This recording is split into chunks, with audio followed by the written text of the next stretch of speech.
Well, the Eagles came to Brighton Road for this match against Glenelg without a win at this ground since 2007, but coming off an absolutely magnificent victory over West Adelaide last kick of the day last week. They certainly had a lot of confidence, and even though they're injury-racked, they certainly displayed that confidence after, well, Glenelg didn't start too badly, but certainly the Eagles were well on top, particularly in the first half. Yeah, those first few minutes there, probably the first 5-10 minutes, the game was really tight, really close. But then after that, the Eagles for the next quarter and a half really dominated. Their midfield of Bernie Vince racked up 18 possessions by half-time. We had Luke Power got a bit of the ball. Matty Goldsworth, who probably played his best game I've seen for a long time for the Eagles. He racked up a lot of possessions, kicked 2 goals in that first half. Scott Lewis used the ball. Just their tackling, their pressure on Glenelg was fantastic. You saw some great tackling there. They just kept going at him here. This is the start of the second quarter where we saw Matty Goldsworth kick his first goal. And they really did dominate the whole day. Yes, at that stage they were up by 32 points. They were building all the time, as you can see. Craig Parry out of the middle gave them first use of the ball.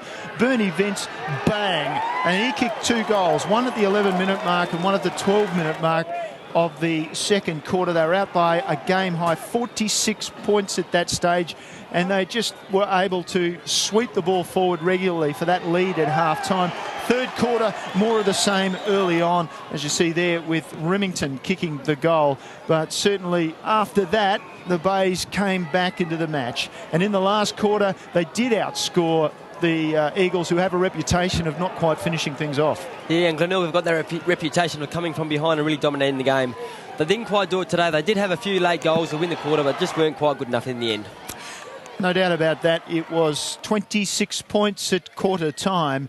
It was 46 at half-time, 47, so they were able to win the third quarter, the Eagles, but certainly under siege in that last quarter. As you can see, 6 goals from the Bays, just 2 to the Eagles. They lost the last quarter, but Woodville West Torrens did win the game, celebrating their 20th anniversary with a 23-point victory.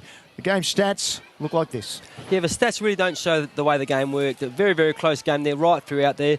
3 kicks, 24-9. I think they got their last 14 frees in a row, something silly like that. The centre breaks were very even, but Eagles' use of the ball was just so much better than the Bays throughout the day. They just used the ball going foot a lot better. They got through the tackles. They used the space well, and they just really did dominate the game, even though they didn't dominate the stats.